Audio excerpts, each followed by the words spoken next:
Bom dia, sou Vicente Martins, professor do curso de Letras da Universidade Estadual Vale do Acaraú, localizada em Sobral, a 220 quilômetros de Fortaleza.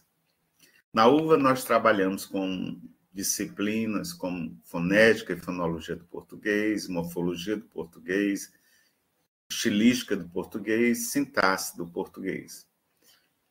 E hoje nós vamos tratar de um assunto muito importante sobre estilística morfológica, né?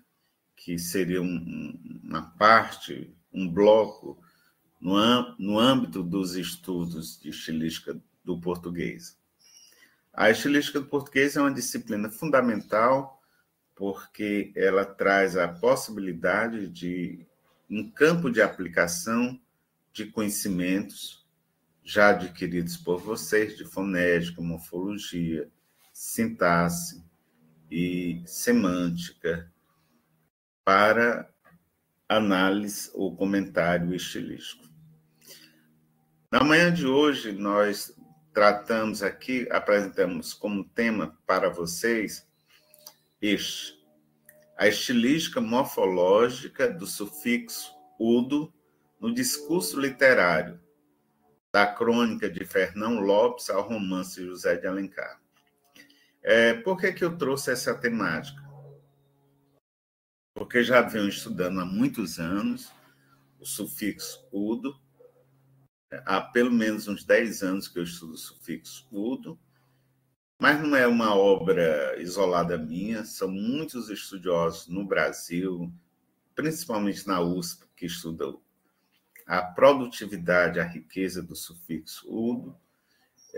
Temos apresentado em várias palestras de estudos, de congressos filológicos, uma parte dessa pesquisa que nós temos desenvolvido, e também na Europa e Estados Unidos, eles se dedicam ao sufixo udo. Entre outros sufixos, né? Eu citei aqui o sufixo udo por uma escolha minha para hoje. Mas, claro, outros sufixos nós estudamos no Brasil, a equipe de estudiosos, de pesquisadores do professor Eduardo Viário, na USP, tem se dedicado muito a esse campo de estudos dos morfemas históricos da língua. Tá certo? Então, nós vamos dedicar um pouquinho, vamos falar sobre Fernão Lopes, e vocês, portanto, terão a oportunidade de conhecer melhor alguns pontos aqui. Quando nós falamos em estilística morfológica, os estudos tradicionais de estilística,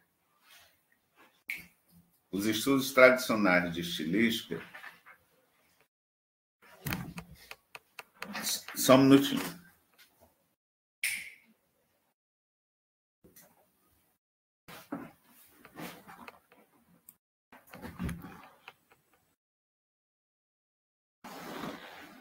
Os estudos tradicionais de estilística, eles tratam da chamada estilística do léxico, o estilístico da palavra, mas não tem dedicado muita atenção ao que eles chamam de estilística morfológica.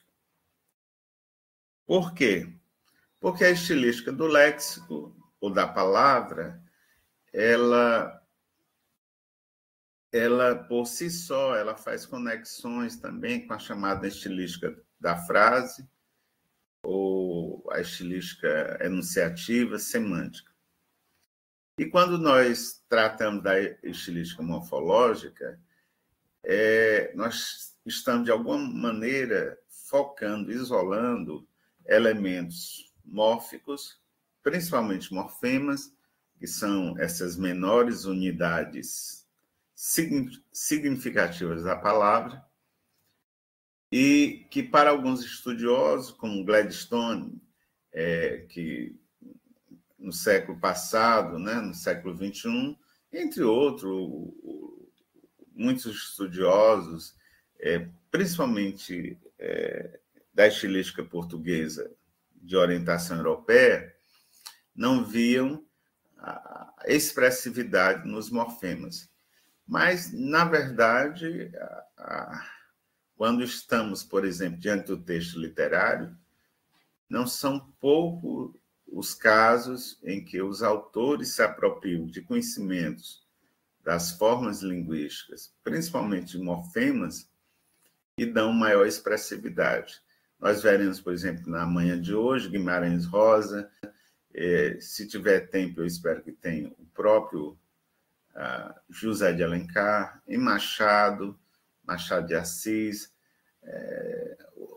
Você nem precisa chegar à literatura, ao texto literário. A própria mídia, a imprensa explora muito, e a nossa fala cotidiana também, tá certo? Então, essa perspectiva morfológica é uma perspectiva mais restrita às possibilidades da estruturação da língua estar a serviço da produtividade. Então, esse é o primeiro ponto. A perspectiva da estilística morfológica, ela é relativamente nova. Então, são poucos trabalhos, mas já temos.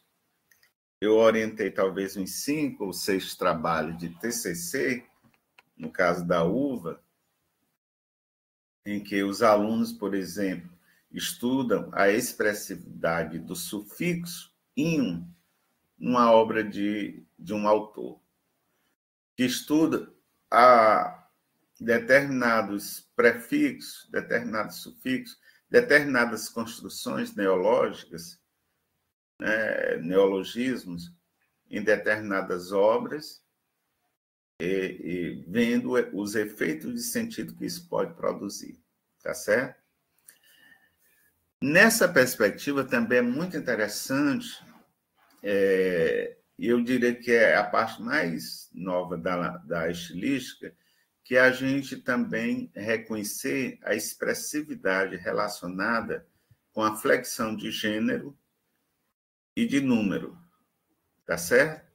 A flexão de gênero é muito interessante porque, principalmente nas mídias sociais, a gente usa muito, né? As pessoas exploram muito. Eu me lembro que durante os períodos eleitorais são muitos apelidos, né? Alcunha, o coiso, o cabra, a cabra, né? Aí você tem expressões, por exemplo, você tem presidente, a gente já tratou disso, mas tem presidenta. Quer dizer, formas como a presidenta ou o criatura, quer dizer, você chamar o criatura é meio estranho, né? Mas isso é produzido, isso é explorado exatamente pela chamada estilística expressiva, morfológica. Outro campo de riqueza também é a formação de palavras, principalmente palavras formadas por derivação. Então, quando eu falava agora há pouco da expressividade do sufixo udo, isso vai ocorrer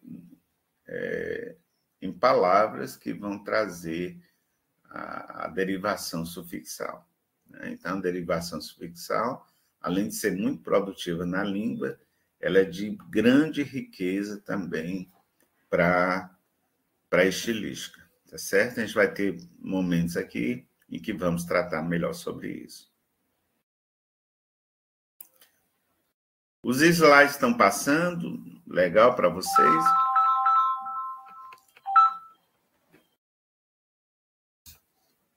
Certo, que bom.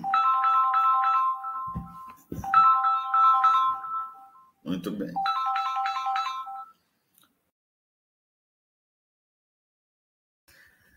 A expressividade é relacionada à flexão de gênero e de número. Também é uma parte bem interessante, né? Então, aqui eu registro na verdade não é coisa minha, mas a própria Nilce Martins.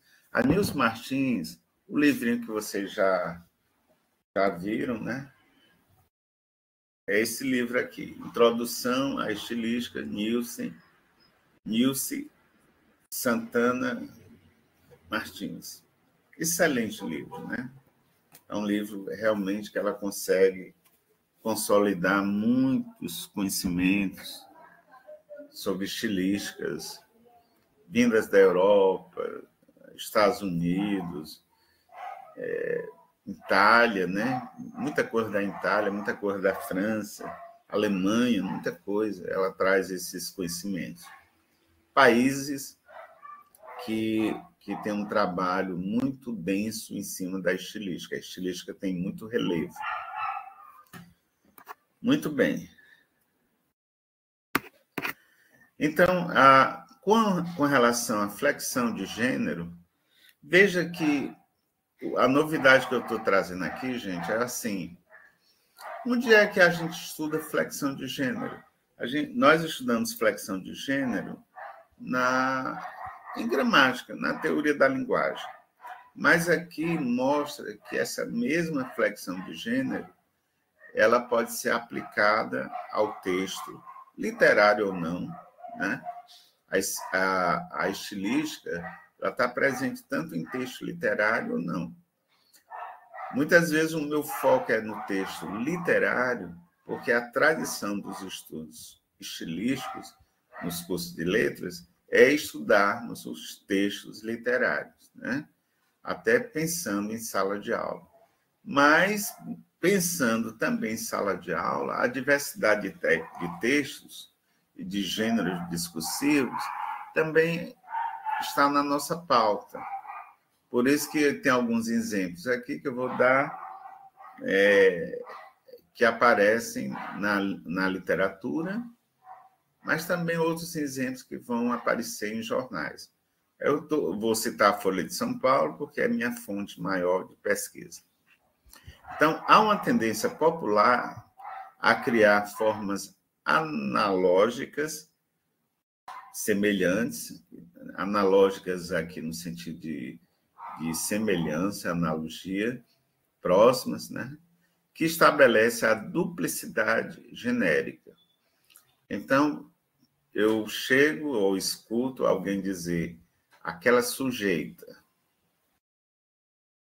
Nenhuma gramática normativa ela recomenda essa flexão de gênero, né? O sujeito. Ela é do tipo, ela é uma tipa. É uma mulher tipa. Não, a gente não usa. Ela é a chefa. Nós, quando a gente diz que não usa, dizendo a partir da gramática normativa.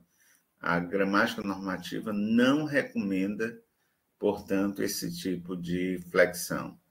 Ela é a membra do partido. Ela é a presidenta. Aí, toda vez que nós encontramos isso, não se trata do certo e do errado. Ninguém está levantando esse questionamento. A gente deve estar perguntando por que ela está utilizando presidenta. Então, se você notar, vai ser uma afirmação de gênero, né? Aí tem uma carga muito mais discursiva, ideologicamente, de afirmação, do que qualquer outra conotação de ordem gramatical. Fulano é uma monstra, é uma gênia, é uma diaba, é uma demônia, é o coiso.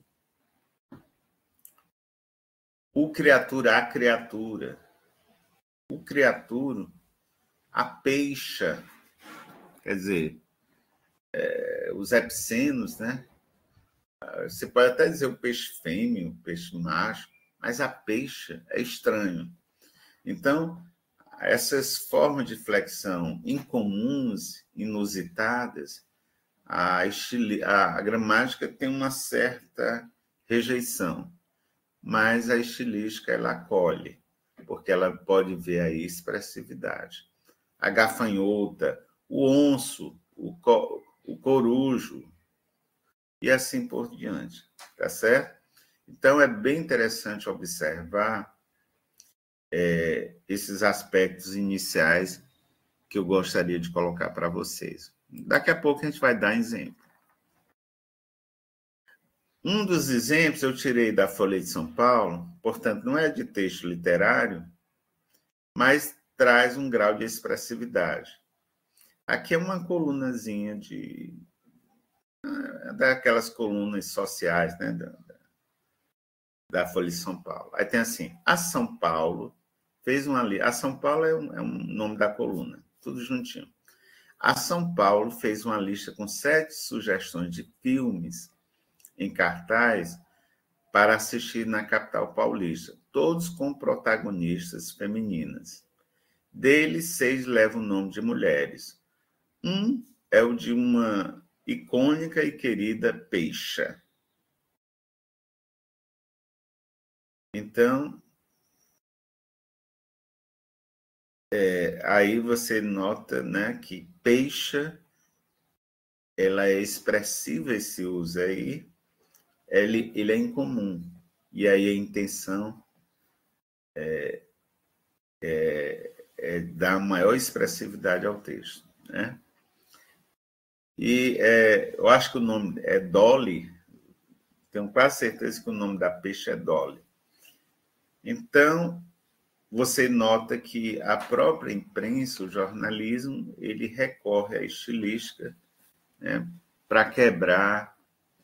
Por isso que aí tem aquela noção que nós chamamos de desvio, né? A gente normalmente fala peixe. Você pode até dizer o peixe fêmea,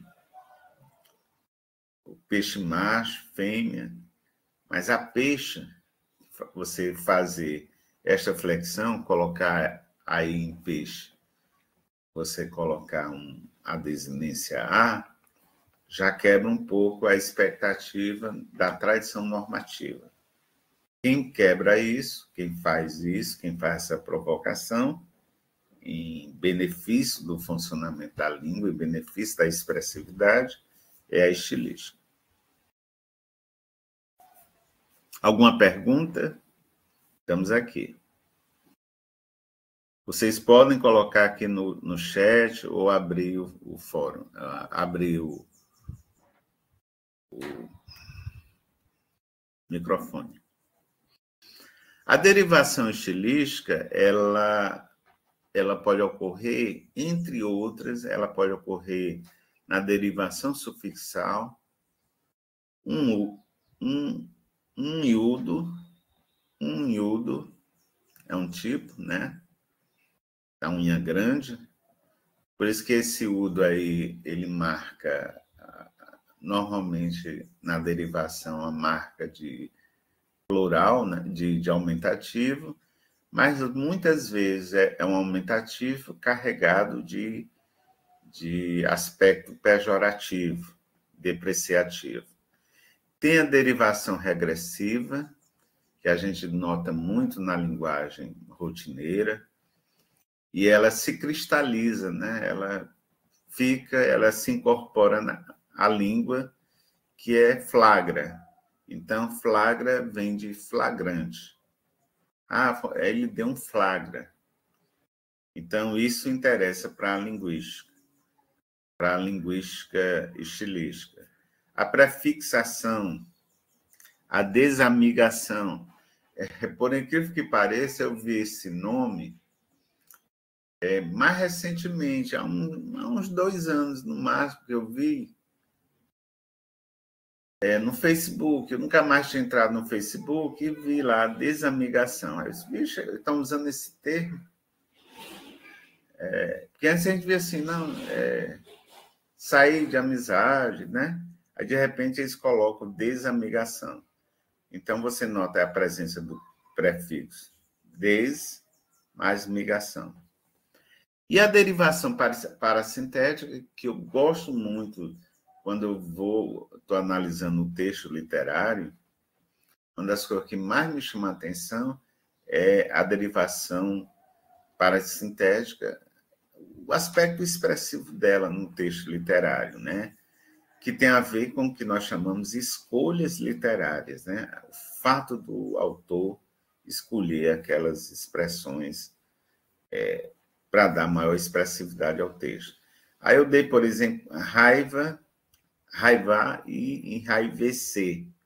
Então, raivar, que vem de raiva, é o verbo, e enraivecer também vem de raiva, mas já vem numa composição parassintética, certo? Porque, veja bem, na gramática normativa, nós aprendemos uma lista infinita de prefixos e sufixos, aprendemos a identificar palavras formadas por derivação prefixal, sufixal, por derivação sufixal e prefixal e parassíntese. Tudo bem, nós aprendemos, mas em momento algum as gramáticas normativas mostram a importância ou efeito de sentido e essas formas linguísticas, elas ganham, por exemplo, no texto literário. Durante a escolha destas palavras no texto literário. Ou quais as razões que levaram o autor ou a autora a selecionar aquelas palavras, tá certo? Vejam bem, elas estão potencialmente, virtualmente no dicionário, ou não. As que não estão no dicionário, o autor pode produzir a partir delas um neologismo. A gente vai ver isso em Guimarães Rosa, por exemplo. Mas aqueles que vão utilizar as possibilidades previstas na própria língua, curioso é saber em que momentos eles estão utilizando realmente essas formas. Então, veja aí um exemplo que eu dei, eu não sei se vai aparecer miúdo, que aparece aí em Castro Alves, em um livro, Os Escravos. Esse livro é do século XIX.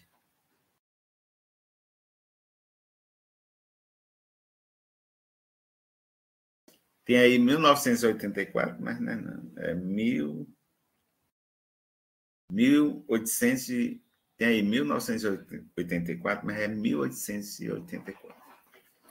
Corrijam aí depois. Então, aqui está no livro Escravos, um livro de poesias, e aí ele vem trazendo, eu só extraí duas situações. Vejam aí. Não venhas tu que achas triste, às vezes a própria festa. Tu grande que nunca ouviste senão o gemido da orquestra, porque despertar-te a calma em sedas adormecida, esta excrescência da vida que ocultas com tanto esmero, e o coração tredo e lodo, feres a ânfora dourada, negra serpente que enraivada morde a cauda, morde o dorso, e sangra às vezes piedade, e sangra às vezes remorso. Então, aqui mostrando a letrinha tá pequena, né?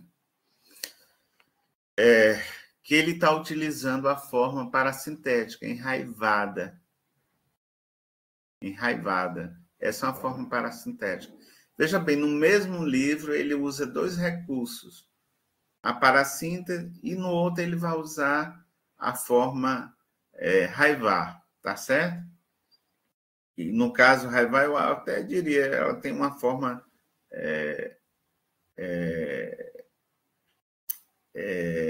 prefixal, sufixal, né? Ela é construída. Então, você tem essa forma primitiva raiva, que acaba gerando raivar. Muito bem. Mudou-se a cena, já viste? Brami na mata o jaguar, e o furor desmedido saltar, raivando atrevido. O ramo, o tronco está lá. Mordeu os cães que o morderam, da vítima feito algoz, em sangue e horror envolvido. Terrível, bravo, feroz. Então, aí é só mostrando para vocês que dentro do mesmo livro, em páginas bem próximas, o autor ele consegue trabalhar as duas construções. E se está dentro do verso, está com expressividade. Caberia a mim, a você, a gente buscar, portanto, os efeitos de sentido que o autor, no caso Castro Alves, nos traz. Então, é também importante considerar que a composição estilística é muito interessante observar, tanto no texto literário como no texto não literário, situações como amálgama. O amálgama ele é interessante porque é quando os autores eles trazem para os seus textos palavras formadas normalmente não é nem prefixo, são radicais, que é o caso aí, cybernauta. Radicais, por exemplo, radicais grego, cyber e nauta, um radical latino. Cybernauta. Então, você nota que a linguagem informática ela é carregada desses amálgamas. E o amálgama ele é formado principalmente de radicais. Às vezes traz um radical hebraico, árabe, né? Mas, em geral, grande peso são radicais gregos e latinos. Os autores se apoderam também desses processos. Os compostos, por excelência, também são bastante explorados. Eu adoro estar diante do texto literário para estudar os compostos, as formas compostas, né? A montagem, com ou sem hífen. Há também o caso papa furado, né? Papa furado é um tipo de composto. E eu diria até popular. Há compostos também eruditos, com e sem hífen. No caso aqui, genuflexão.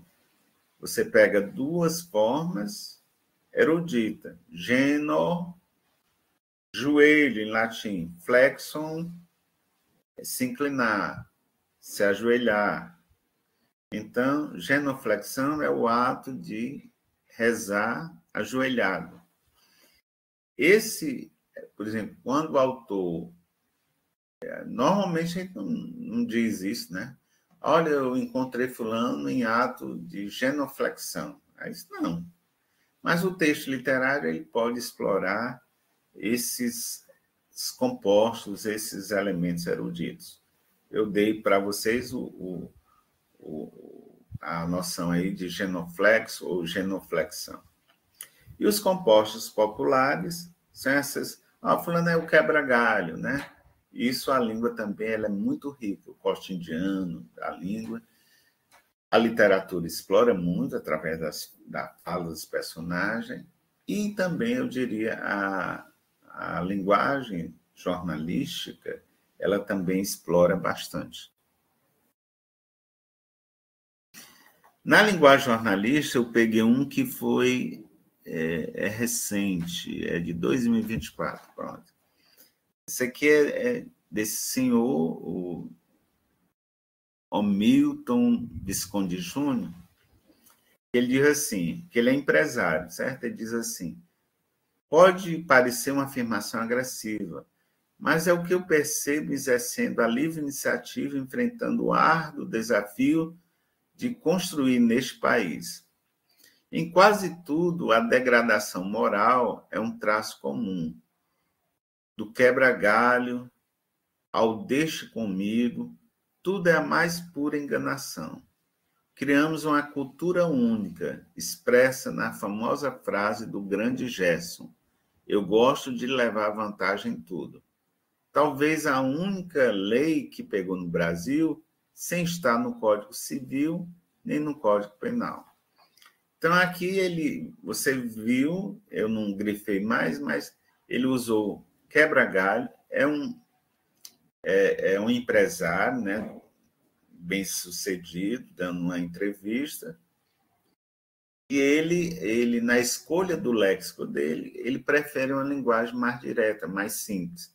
Por isso que ele vai usar quebra-galho, ele vai usar deixa comigo, por enganação, né? Aí você nota que ele usa o que nós chamamos de nominalização. O que é nominalização? A palavra é engano, a palavra é enganar, enganação já é a nominalização, que é a substantivação, que vai ser concorrente, né? Ó, uma coisa é engano, que é substantivo, outra coisa é enganar, e outra é enganação, que estilisticamente, semanticamente, tem um peso maior. Então, estudar, acompanhar a escolha do léxico no desabafo, na fala, faz parte também da nossa estilística. Estou aqui disponível para as perguntas.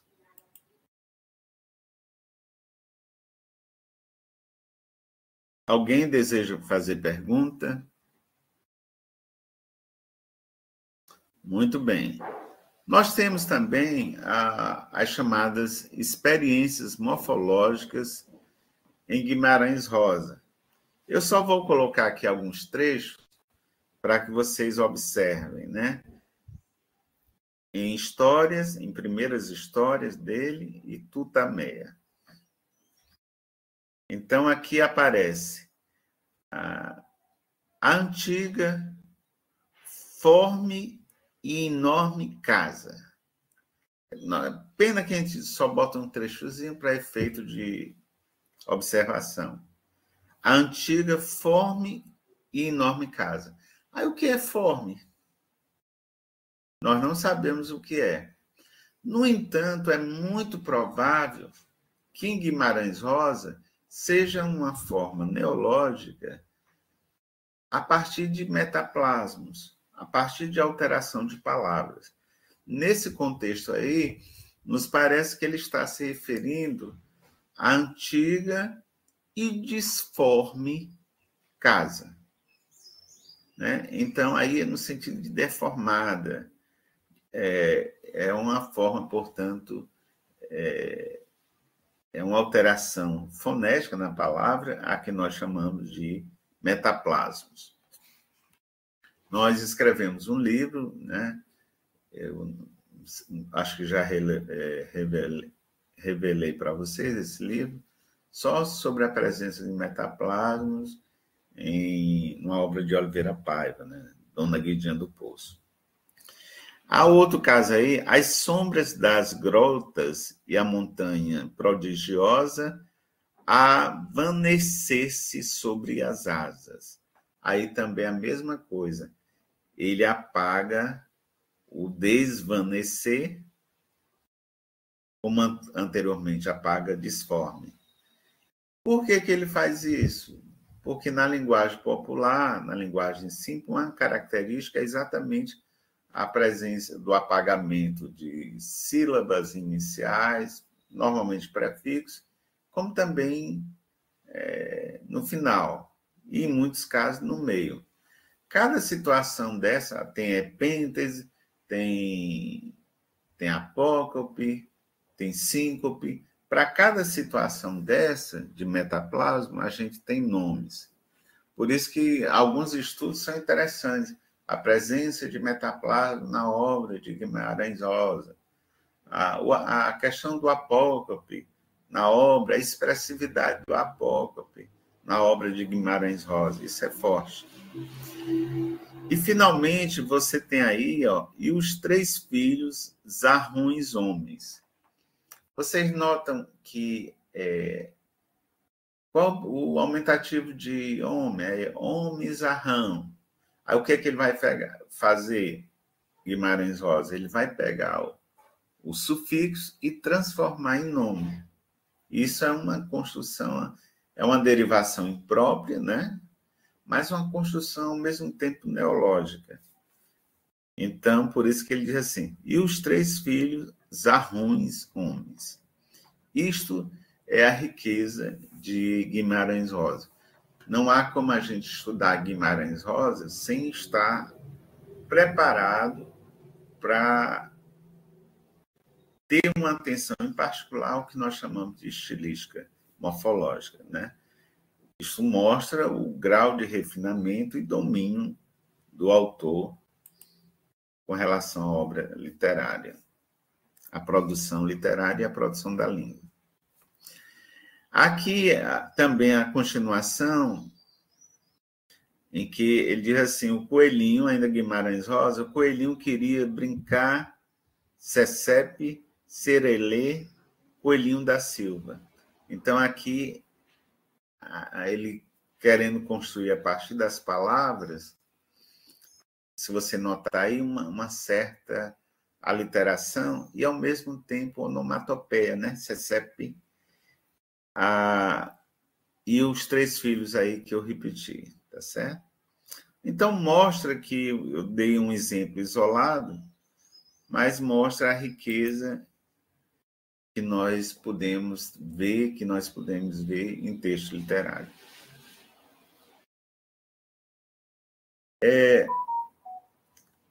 Como é que eu defendo esse estudo? Eu defendo que o estudo seja assim. Por exemplo, vou dizer da minha experiência. Para eu observar, eu já fiz estudos com o sufixo -inho em textos literários, Alencar, Raquel, tal. Mas o mais interessante, primeiro, é que a gente estude o sufixo, para a gente ver como é que ele pode ser construído, e normalmente que situação ele vai aparecer.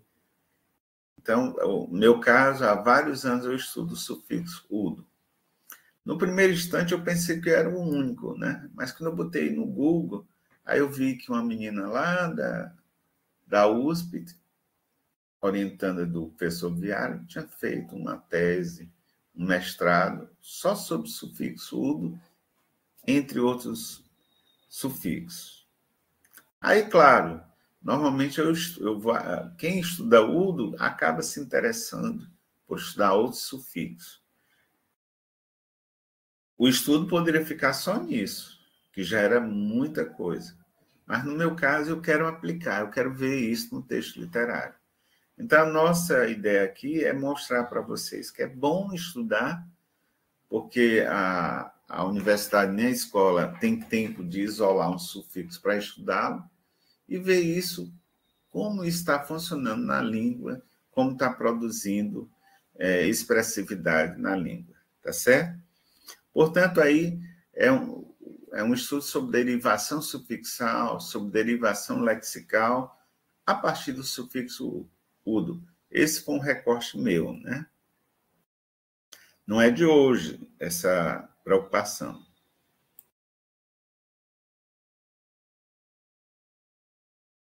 Veja aí, esta pesquisa linguística fundamenta-se nos aportes teóricos da morfologia léxica, histórica da estilística léxica, com foco na derivação sufixal. Dos sufixos adjetivais, passei a ter interesse na pesquisa do sufixo udo nos textos mais antigos da literatura portuguesa e brasileira, por sua potencialidade pejorativa. Tá certo? Então, qual foi a situação? Eu me lembro que eu estava lendo o texto de Alencar e comecei a encontrar o sufixo udo. Vocês vão ver daqui a pouco o exemplo. Nos textos, eu vi em Iracema, vi em Diva, aí fui vendo em obras, aí me chamou a atenção. Muito bem. Vi que em todas as situações o udo está produzindo adjetivos.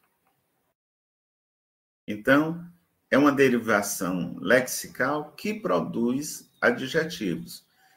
Esses adjetivos já podem estar na língua, mas outros não. Esses adjetivos que são produzidos podem ter um sentido nos dicionários, mas no texto literário poderão ter novos sentidos. E isso é fascinante. Vi também que tanto na literatura do Brasil, a brasileira como a portuguesa, Normalmente, esse udo tem uma conotação pejorativa. Fulano é narigudo. Aí desqualifica a pessoa, né? Tem um aspecto depreciativo. E isso passou a me interessar. Vi também que fora do Brasil, principalmente na Espanha, na França e na Itália, o sufixo udo é muito estudado nos trabalhos sobre filologia e estilística para avaliar exatamente essa dimensão apreciativa.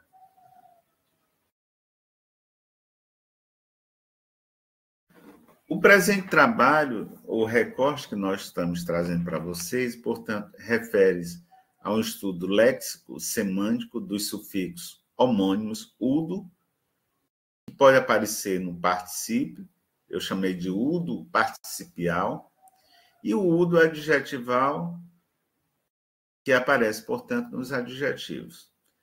E, no meu caso, eu tive interesse particular de estudar na crônica de Dom João I, de Fernão Lopes, e nos romances de José de Alencar.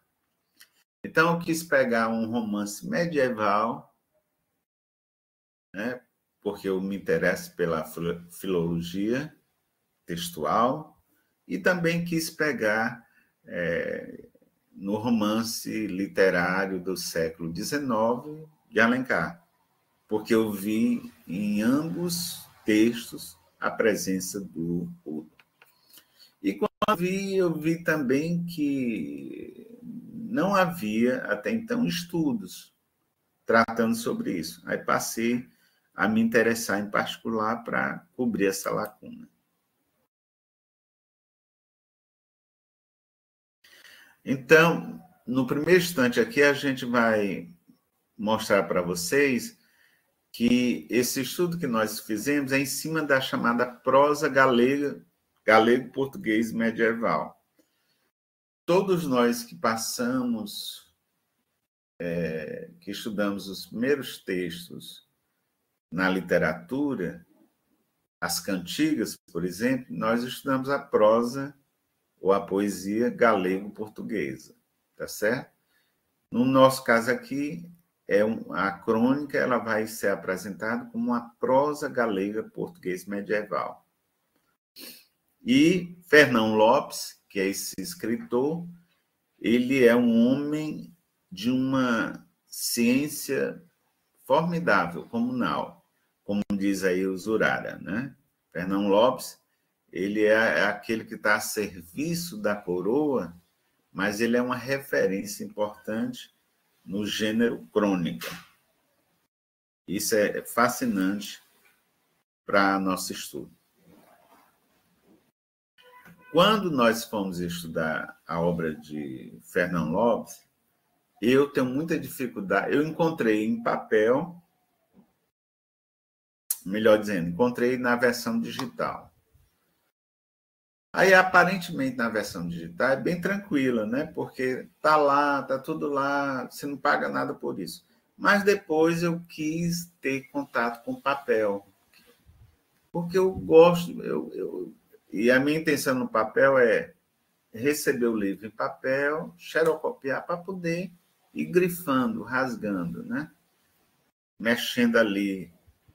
E aí nós compramos também esse livro, esse conjunto aí, que nós chamamos Corpos de Fernando Lopes.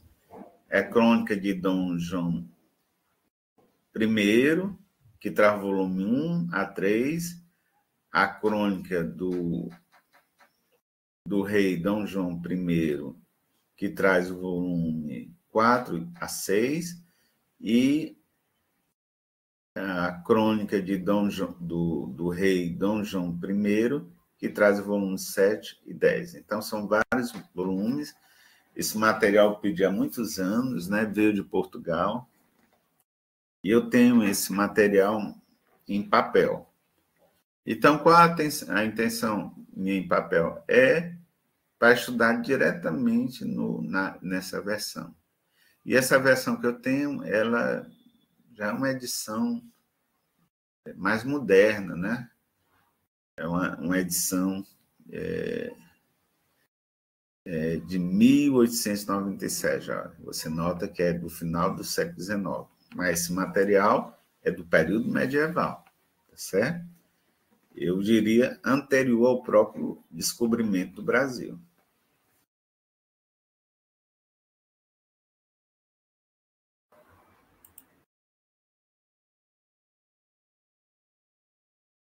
Então, vamos ver aqui.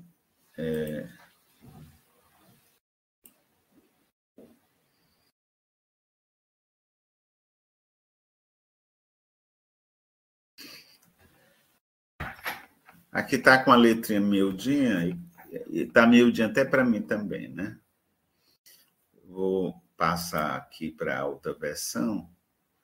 Aguarde só um pouquinho, porque ela está miudinha para mim.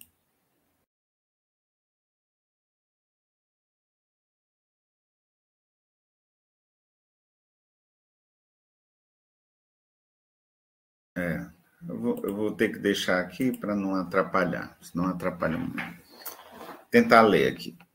A crônica do rei Dom João I, escrita por Fernão Lopes, por volta de 1450, portanto, no século XV, antes mesmo da descoberta do Brasil, por isso que a gente diz período medieval. Essa crônica é composta de 3 partes. A primeira narra a morte de Dom Fernando e a subida de Dom João I ao trono português. A segunda parte apresenta os acontecimentos ocorridos no reinado de Dom João I e vai até o Tratado de Paz assinado com Castela, Espanha, tá certo? A terceira parte não foi escrita por Fernão Lopes, visto que ele estava senil, velho, né, e debilitado para exercer a função cronista. E a terceira parte narra a guerra entre cristãos e mouros e a morte de Dom João I, que foi escrita posteriormente por Gomes Eanes de Zurara, que é aquele que destaca, né, a grande figura que foi Fernão Lopes. Muito bem. Então, é um texto que interessa a linguística e a letras por ser uma crônica, mas você há de convir que é de grande interesse também para a história. Por isso, gente, que hoje os melhores estudos, melhores mestrado, doutorado, não são mestrados e doutorados que têm a linguística ou a literatura de forma isolada. Nós atualmente caminhamos dentro do curso de letras para trazermos mestrado que seja história, literatura e linguística, em que a gente possa ter no programa essas 3 forças de área, portanto, ter essa disposição interdisciplinar. Então, nós crescemos, eu aprendi muito história através da literatura. E vejo muitos historiadores me procurando, buscando texto literário para entender, quase considerando realmente como documentos aqueles textos, aquele tempo, a produção epocal, certo? Então, nós vamos ter aí, portanto, essas crônicas que são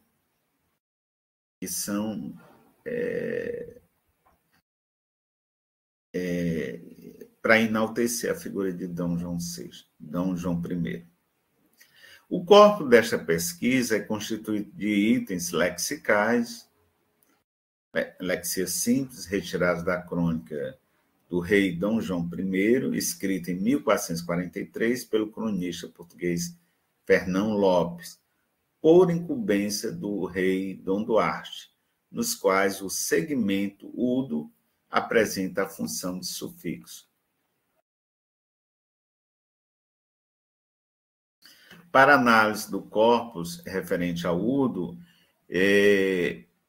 do udo participal, quer dizer, do udo que se apresenta como prefixo, recorremos às duas partes da crônica. A primeira parte, pré-aljabarrota, narra os acontecimentos que tiveram lugar após a morte de Dom Fernando, até que se designa como rei Dom João I, e a segunda parte, pós-aljabarrota, narra os acontecimentos do reinado de Dom João VI. Então, essas informações são importantes para a história, né? Para fazer esse trabalho, eu recorri. É bom ter um dicionário de história, é bom ter um dicionário de etimologia e ter um dicionário geral. Um dicionário geral que me ajudou muito foi o dicionário do Wise, o dicionário eletrônico, que hoje, por exemplo, quando eu peguei agora para atualizar a fala de vocês aqui, eu já peguei a versão 2025, que está totalmente online, né? Então, para anotações referentes aos valores semânticos, acepções que o Udo tem, recorremos à edição eletrônica de Wise, considerando as acepções descritas, utilizando as datações nele apresentadas.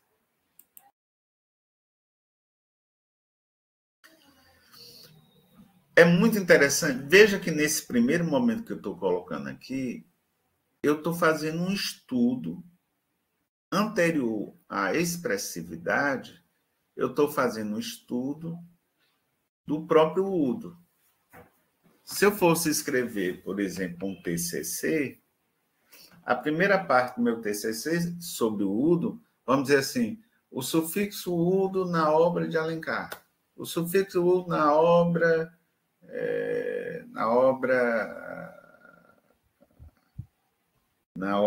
que eu disse mais cedo, na obra Diva, no romance Diva de Alencar. Claro que as primeiras, se for um artigo, as 2, 3 primeiras páginas, eu estaria falando sobre o Udo, antes de dar o exemplo, o exemplário que aparece no texto literário e comentar. Aí essa discussão preliminar ela é importante, por isso que é a mesma que nós estamos fazendo aqui. E nós dizemos aí, em Fernão Lopes, já se alterna avudo com havido, com metudo, gerando metido, sabudo com sabido. E um dos últimos exemplos conhecidos de Udo é cresçudo, que ocorre em Gil Vicente. Então, veja que o texto literário ele vai mostrar a própria evolução da língua. Isso é muito interessante saber, né? Aí eu já observo que, desde Fernão Lopes, já uma evolução na língua, trata-se de uma crônica, não deixa de ter o caráter ficcional também, mas documental ao mesmo tempo, já que foi Fernão Lopes recebeu essa missão, né? E que já vão me dar a base para esse estudo. Isso me leva a entender também mais sobre o português histórico. Aí eu chego à conclusão, né, que em barbudo, em cozido e barbado, esse udo, ido e ado são formas paralelas de um mesmo sufixo, só alteram na evolução do tempo. Mas elas continuam concorrentes. Barbudo, eu encontro barbudo, falando é barbudo e é barbado. Por isso que eu digo assim, olha, o Vicente está barbudo. O Vicente está barbado. Tem uma semelhança muito grande em termos de acepção, mas os sufixos são diferentes. Então, a gente nota que o sufixo ado e udo, para nós agora, pode não fazer uma distinção tão grande. No entanto, há situações, que é isso que a gente vai provar para vocês, que há distinções, sobretudo em exemplos na literatura, em que o udo faz acrescenta um valor diferencial à palavra.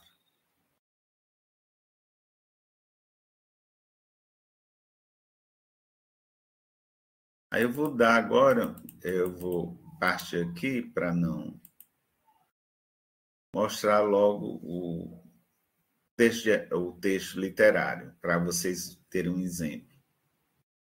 Então, peguei aqui, Lucília, Iracema, Pata da Gazela e Senhora.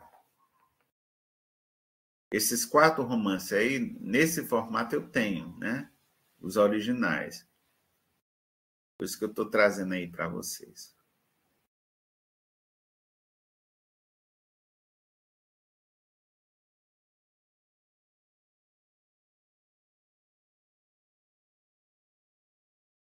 Então, tem um dos livros, de 1962, aparece aí, de Alencar, porque vocês sabem que Alencar, ele morre novo, né? Mas tem uma rica produção. E praticamente a obra de Alencar é produzida já na segunda metade do século XVIII, século XIX, né? E tem aí, veja como é interessante, o senhor Couto fresco e roupolhudo,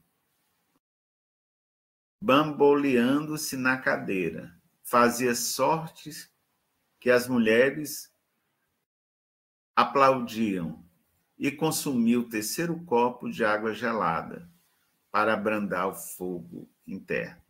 O senhor Rochinha, derrado pelo sofá, ergula às vezes a cabeça pesada, de somente torpor para absorver um cálice de cunhaque da garrafa que tinha ao lado. Então, o roupolhudo que aparece aí já é de forma depreciativa, né? Mostrando aí que aparece em Lucília, que é uma obra publicada em 1962.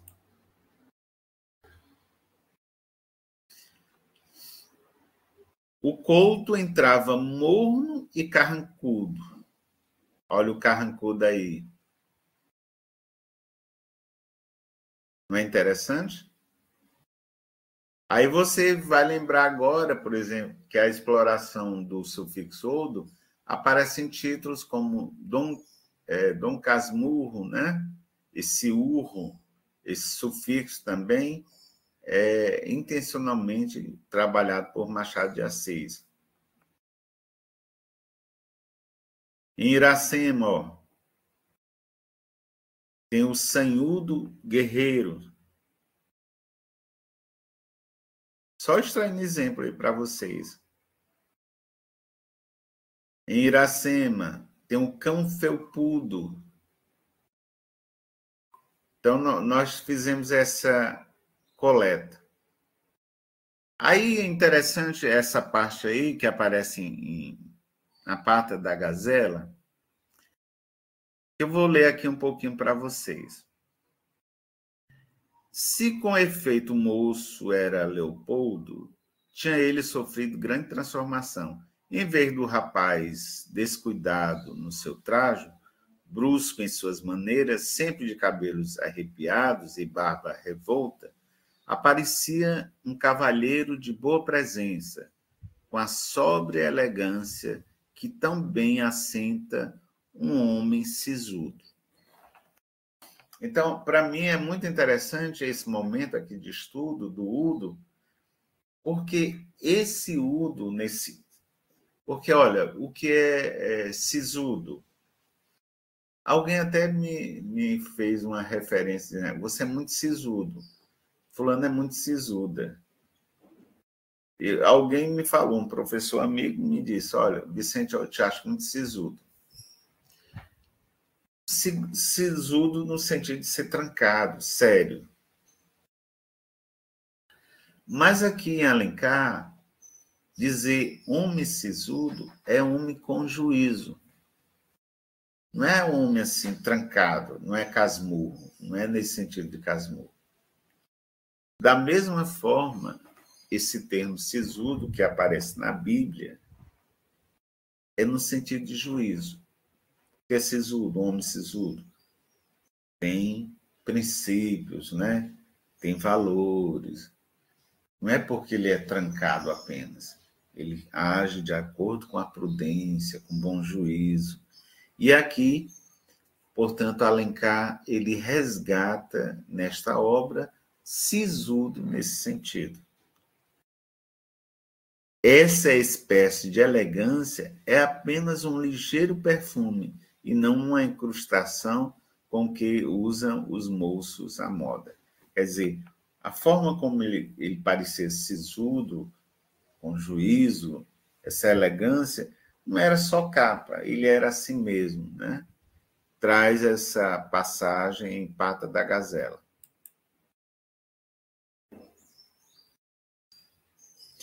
Tem essa parte aqui que eu acho muito expressiva, que aparece em Senhora, quando vai falar no Senhor Lemos. Veja aqui como é interessante, olha. Era o senhor Lemos um velho de pequena estatura, não muito gordo, mas rolho e bojudo como um vaso chinês. Então você nota aí que o Udo ele reforça a ideia de que ele era arredondado, embora não fosse muito gordo, mas ele era roliço, né? Bojudo. E apesar do seu corpo rechonchudo, tinha certa vivacidade buliçosa. Isso é fascinante. Então você nota aí o bojudo, rechonchudo, escolhas lexicais de Alencar, em que ele, a partir do sufixo, ele tem intenção deliberada de produzir efeito de sentido. São muitos exemplos que eu poderia... Uma das coisas que é interessante, que eu gosto, é a oscilação. Por exemplo, sisudo aqui, que aparece em senhora, mas em senhora mesmo. Ora aparece com S, ora aparece com Z. Aí vocês vai, então ele errou. Não. Naquela época não tinha essa fixação na forma. Sisudo hoje nós escrevemos com S. Mas naquela época, Alencar escreveu com Z, sisudo, porque ainda não havia uma regra estabelecendo, né, que algumas palavras, o fonema Z seria representado pela letra S quando intervocálico. Então não havia uma regra fechada. Muito bem. Aí eu darei a oportunidade agora. O que é que vocês estão achando? Está chata a aula? Estão gostando? Gostaria que eu continuasse? Fiquei na dúvida agora. O que é que vocês me dizem?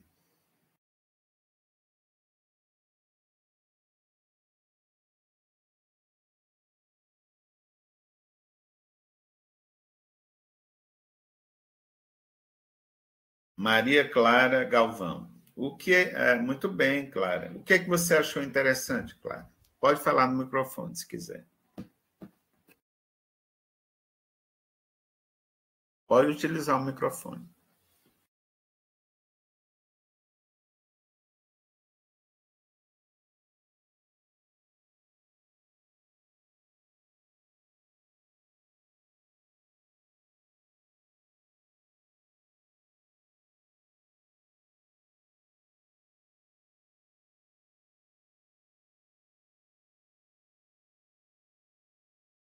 Você já tinha estudado isso em outro momento?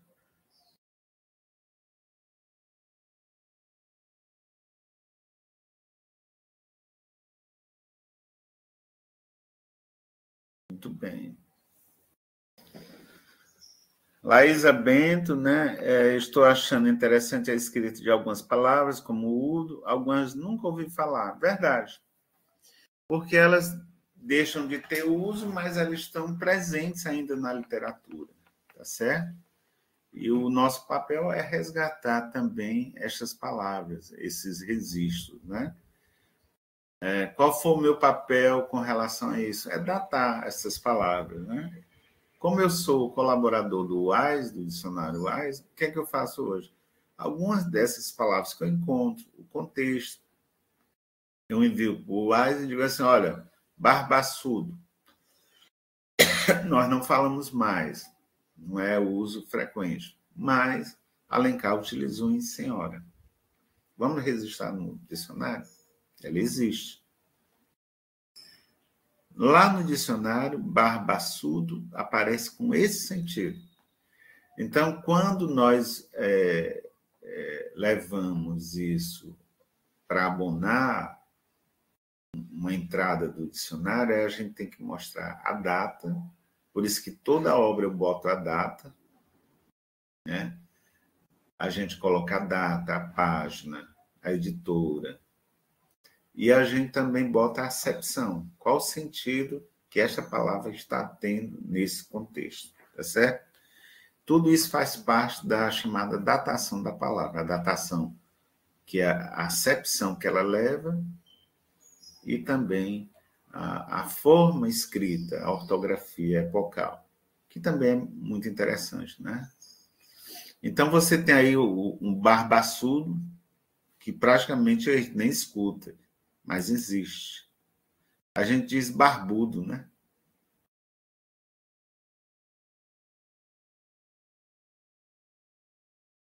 Aí, ó, veja aí que, não sei se vocês estão notando aqui, que é rica. Ó, só aqui eu utilizei ó, uma, duas, três, quatro obras de Alencar. Peguei daquela biblioteca da USP, né? Uma versão antiga, e fiz o trabalho. O Manuel Ferreira Fernandes é uma grande figura. O Manuel Fernandes, ele me deu, quando eu estava fazendo esse estudo, é um pesquisador, é um linguista e escritor português, galego, melhor dizendo, ele é espanhol, galego. Ele defendeu muito esse estudo que eu estava fazendo, né? E eu disse, rapaz, me deu muita informação, esclareceu muito ponto. É por isso que eu dedico o trabalho a ele. Em outros momentos, e louco para vir ao Brasil, né? O Manuel Ferreira Fernandes, louco para vir ao Brasil. E a presença dele aqui no Brasil seria uma presença para a gente trazer a Universidade de Galiza também para o Brasil. Eles gostam muito desse intercâmbio. Ainda vou propor para quem, né, que trabalha com isso, essas possibilidades. Ó, esses são os livros que nós temos, mas tem mais, né? Só que eu já apontei para vocês, claro, mas Capitães da Areia a gente também separa locuções ou expressões a partir de sufixos expressivos, Capitães da Areia, os Corumbas e a Lígia Fagundes Telles. Então, além de Alencar, esses autores mais contemporâneos, eles exploram muito os sufixos. Não necessariamente o udo, né? Mas outros. Alencar, ele abusa mesmo, são muitas palavras que ele traz com sufixo udo. E na época tinha uma frequência. E na frequência a acepção sempre era depreciativa, né? Barbaçudo. O barbaçudo aqui não é só que tinha uma barba grande, era uma barba grande e feia. Então, barbaçudo é nesse sentido. Muito bem. Então, estamos aqui na reta final, nos comentários. A Laísa Bento participando. Caso a Manuel teve problema na conexão. Muito bem. Temos aqui a Roberta Soares. Bem, alguém deseja fazer alguma pergunta?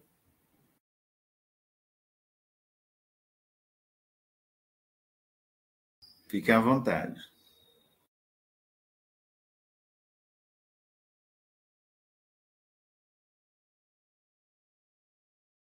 Muito bem. Não tendo perguntas, nós podemos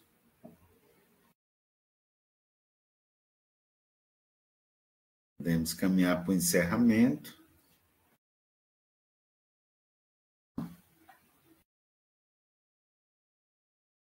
Na próxima semana, né, nós teremos a aula, né?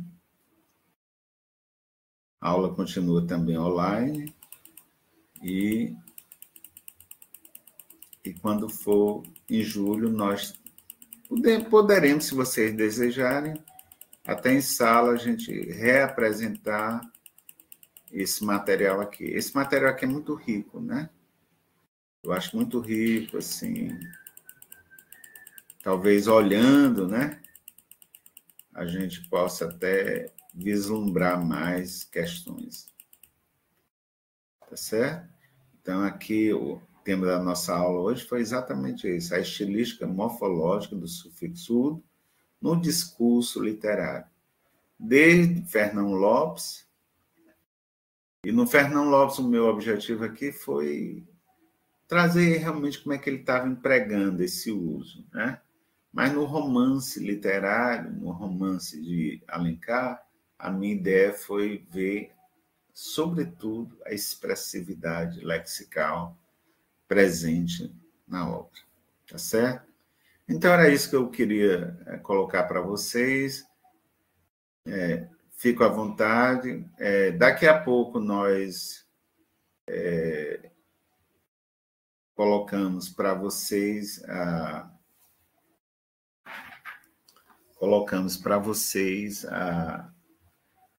a nossa frequência, tá bom? Um abraço.